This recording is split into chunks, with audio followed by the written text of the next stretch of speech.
মহাষ্টমী নয়, মহানবমীতে মহা ধুমধামে কুমারী পুজো অনুষ্ঠিত হল মালদার চাঁচলের ইউথ ক্লাবের পুজো মণ্ডপে। কুমারীর আসনে দেবীরূপে পূজিতা হলেন এলাকারই দেবাংশী সাহা নামে এক ফুটফুটে বালিকা। এদিনের এই কুমারী পুজো দেখতে চাঁচল ইউথ ক্লাবের পুজো মণ্ডপে ভক্তদের ঢল নামে, যাকে কেন্দ্র করে উৎসব মুখরিত হয়ে ওঠে পুজো মণ্ডপ প্রাঙ্গণ।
আজকে আমাদের চাঁচল ইউথ ক্লাবে কুমারী পুজো করা হলো মহানবমীতে।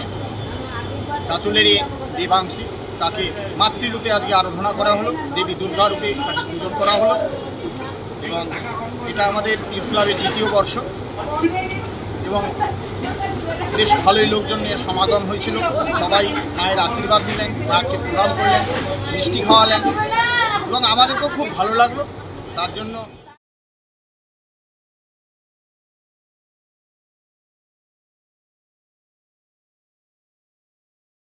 মালদা শহরের সানি পার্ক এলাকায় দাস পরিবারের পুজোর সূচনা বাংলাদেশে। আজ থেকে বহু বছর আগে বাংলাদেশে এই পুজোর সূচনা হলেও পরবর্তীতে দাস পরিবারের সদস্যরা মালদার গাজলে বেশ কয়েক বছর পুজো করেন। এরপর মাঝে বেশ কয়েক বছর পুজো বন্ধ থাকে, কিন্তু গত 10 বছর ধরে ধারাবাহিকভাবে পুজো হয়ে আসছে মালদা শহরের সানি পার্ক এলাকায়।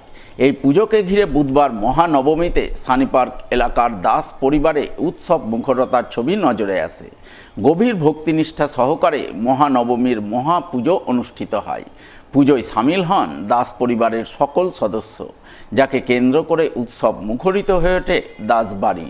দাস পরিবারের সদস্য শৈবাল দাস, সৌমেন্দ্র দাস সহ গোটা দাস পরিবারের সদস্যরা শারদীয়া উৎসবের রঙে রঙিন হয়ে ওঠেন। সানি পার্ক দাসবাড়িতে কার্যত আনন্দের হাট বসে, তা বলাই বাহুল্য। এটা তো এই পুজো আমাদের অরিজিনাল বাড়ি ছিল বাংলাদেশের খাসাওলা, ঢাকা জেলার অন্তর্গত খাসাওলা গ্রামে। সেখানে আমাদের বাড়িতে দুর্গাপূজা হতো। পরবর্তীতে দেশ ভাগের পর আমরা পশ্চিমবাংলায় বাবা চাকরি করতেন, সরকারি চাকরির সূত্রে আমরা মালদা জেলার গাজলে অবস্থান করতাম। পরবর্তীকালে কিছুদিন পূজা বন্ধ হওয়ার পরে আমরা আবার বিগত 10 বছর ধরে আমার বাবা মায়ের মৃত্যুর পরবর্তীকালে ভাই বোনরা একসাথে এই বাড়িতে আমাদের দাস পরিবারের পূজা আবার আমরা করছি।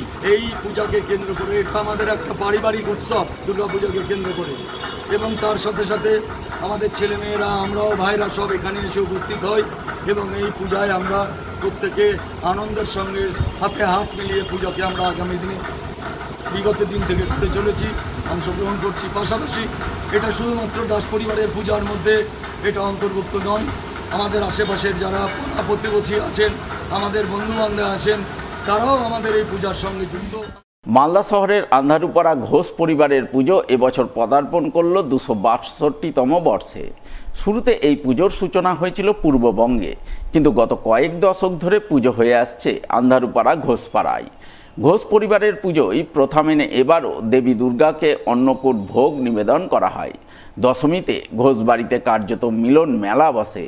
হিন্দু মুসলিম উভয় সম্প্রদায়ের মানুষ ঘোষ পরিবারের পুজোয় মিলেমিশে আনন্দ করেন।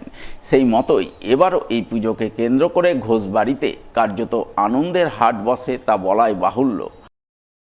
আমাদের প্রথমত আমরা এই পুজোটা 262 বছর।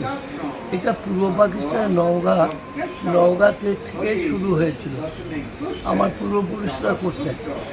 তারপর এখানে শুরু হয়। এখানে শুরু হওয়ার পর আমি হচ্ছে 6th জেনারেশন, আমার ছেলেরা হচ্ছে 7ম জেনারেশন, তাদের ছেলেরা হচ্ছে আবার 8মে পড়ে যাচ্ছে। এইভাবে আমরা এগিয়ে যাচ্ছি বংশ পরম্পরায়। আর আমাদের পাড়ায় যত মুসলমান আছে, আমি ওখানে হচ্ছে আইনজীবী, আমার জুনিয়ররা আছে সব বহু মহাবাটান জুনিয়র আছে। তারাও হিন্দু মুসলমান জাতি বর্ণ সব নির্বিশেষে, শুধু হিন্দু মুসলমান নয়, বৌদ্ধ খ্রিস্টান, উঁচু নিচু, উঁচুও আছে, যশোরও আছেন, এদিকে আপনার চেয়ারম্যানও আছেন, এখানকার কাউন্সিলর আছেন। সবাই মিলে আমরা যৌথভাবে থেকে এই পুজোটাকে আমরা পালন করে আসছি। এবং এটা মিলন মেলা। ষষ্ঠী থেকে শুরু হয়ে যায় আমাদের একদম বোধন, ষষ্ঠীর বোধন, তারপরে সপ্তমী, অষ্টমী, আর যেটা বিশেষত্ব সেটা আমাদের নবমীর দিন মায়ের অন্নকূটের ভোগ সেখানে সুন্দর করে সাজানো হয়। মায়ের প্রতিচ্ছবি সেই অন্নকূটের ভোগের মধ্যে আমরা দেখতে পাই। আর দশমীর দিন আমাদের হিন্দু মুসলিম একত্রে মহামিলন, যেখানে আমরা উৎসব পালন করি, সবাই মিলে সব ভোগ সবাই মিলে খাওয়া দাওয়া করি, সেখানে কোনো বিভেদ থাকে না, সবাই মিলে আমরা সেখানে খাওয়া দাওয়া করি। দুর্গাপুজো উপলক্ষে প্রতি বছরের মতো এবারও দুস্থদের মধ্যে বস্ত্র বিতরণ করলেন মালদার রতুয়া শ্রীপুর 1 নম্বর গ্রাম পঞ্চায়েতের ঢিসাল ও খেরিয়া সার্বজনীন দুর্গোৎসব কমিটির সদস্যরা। বুধবার মহানবমীতে পুজো মণ্ডপ প্রাঙ্গণ থেকে কয়েক হাজার দুস্থ মহিলা ও পুরুষদের মধ্যে শাড়ি ধুতি বিতরণ করেন। সেই সঙ্গে ভক্তদের মধ্যে খিচুড়ি ভোগ বিতরণের ছবি নজরে আসে। উল্লেখ্য, ঢিসাল ও খেরিয়া সার্বজনীন দুর্গোৎসব হলেও তা চৌধুরী বাড়ির পুজো নামে পরিচিত। তাই এই পুজোয় আর্থিক সহযোগিতার হাত বাড়িয়ে দেন চৌধুরী পরিবারের সদস্যরা। আজকে মহানবমীর উপলক্ষে আজকে আমরা বস্ত্র বিতরণ করার প্রতি বছরই করি, এবারে বস্ত্র বিতরণ করছি। তাই ঢিসাল এবং খেরিয়ার সকল গ্রামবাসীকে নিয়ে আমরা উৎসাহিত হয়ে এবং একটা নিজের পরিবারের মতো হয়ে আমরা এই গ্রামেতে দুর্গাপুজো করি।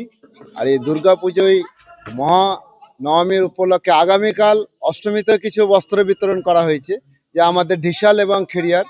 আর আজকে মোটামুটি আমাদের 2-3টা ব্লকের বা সকলকেই বস্ত্র বিতরণ করা হচ্ছে।